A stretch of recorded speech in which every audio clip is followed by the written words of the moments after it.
Ladies and gentlemen, welcome back to the channel. My name is Cozy, your reigning, defending, undisputed 2K World Champion. So today I believe it was the embargo that lifted for 2K25, and as always 2K let their big creators do all the advertising for them. We are getting a gameplay trailer tomorrow, so unsure when that will drop, hopefully at a reasonable time for everyone in the world. So yeah, stay tuned for that. I'll be making a video of that on the channel, because I hope we'll see some stuff from the island finally, because none of the stuff we saw today featured the island. I believe what people were allowed to play at the Royal Rumble game testing, I guess we'll call it, was just some exhibition matches with very limited amount of superstars available, brawls, and some showcase stuff. I believe it was Nia versus Lyra and Roman vs Seth from Royal Rumble 2022. So I'll do my best to include snippets from people's gameplay in all the stuff we're about to talk about, and I'll credit all the people's footage that I used down below. Anyway, showcase entrances are back. Let's go. I don't know if it's commentary as well, but showcase entrances are back. Slingshot technology's gone. Gameplay cutscenes are back.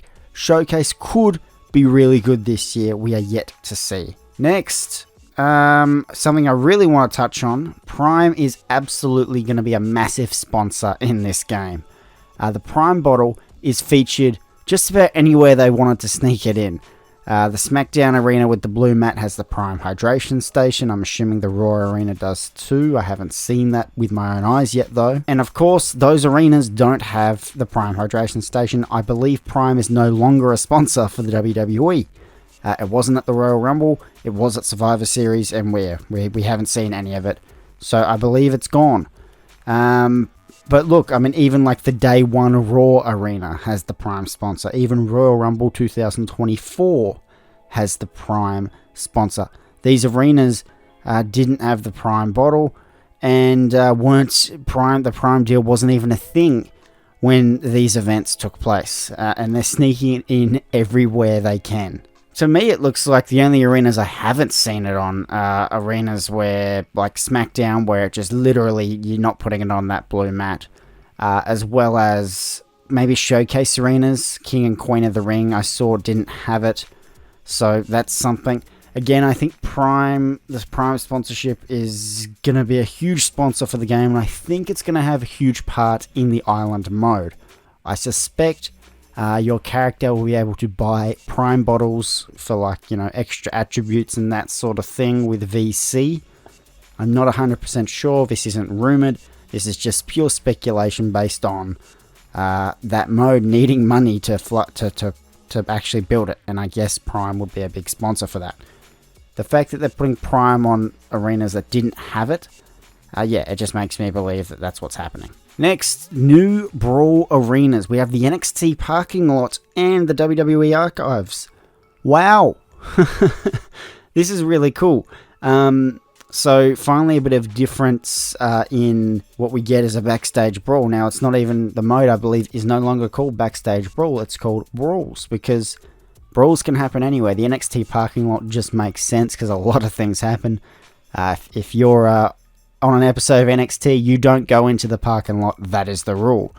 And the WWE archives, whilst obviously not one-to-one accurate, it just looks like a cool thing, man. Like all these set pieces and props from WWE over the years, including the big fist, which you can jump off. Man, I love it. Also, I believe I saw a glass table in the NXT parking lot. Real glass. That you're damn right. Third-person camera. I think it's cool for entrances, and I do believe they took this idea partially from the AEW games, which did do the whole pyro during entrances. You can control the pyro. I believe you can control the camera as well. Not 100% certain now. Don't quote me on that. So I think they took inspiration from that, which is absolutely fine. And look, for gameplay, it looks really clunky, especially, you know, in in-ring matches. Like, you got to control it with the stick. It doesn't follow your person, which I think would be really cool if you could have a mode where it followed your person from behind, because that would be ideally where I'd want to use it.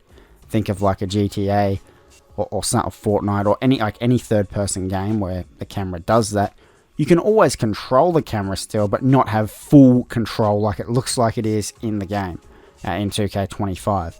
So I think third-person camera will suit more to brawls, just because the nature of that, the controls as well, have a bit of a change. Like, I think if you're in third-person mode in an in-ring match, the pin button is switched to the right trigger, just because you use the right stick to control the camera. So it is a bit clunky. I think it's going to be best used in brawls, but of course we'll be checking all this stuff out in my early release live stream. First link down below. I'm playing the game before most people in the world on March 6th. Be there or be square. Gameplay. As for the core gameplay, it looks identical to 2K24. I don't think any of us really expected anything super different. And I think that's why the third person mode was introduced, just to really make it feel a little bit different. Like they've changed the controls before to try and make it feel a little different.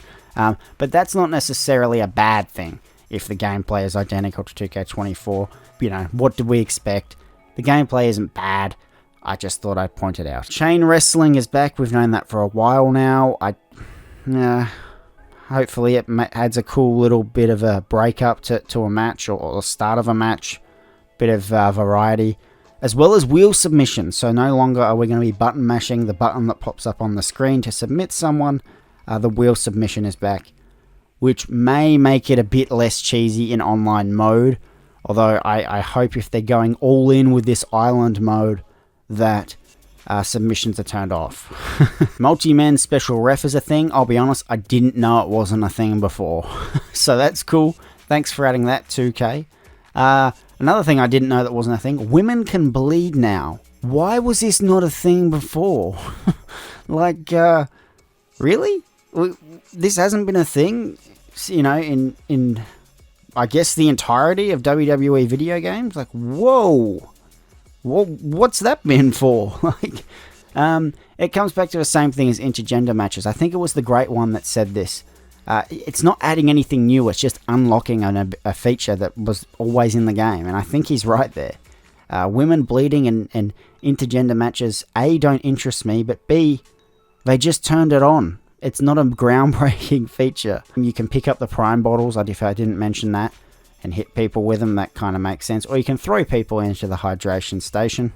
Again, that also makes sense. I don't think I've really got much more to share in this video anyway, but I'm sure we're going to have a lot to say tomorrow.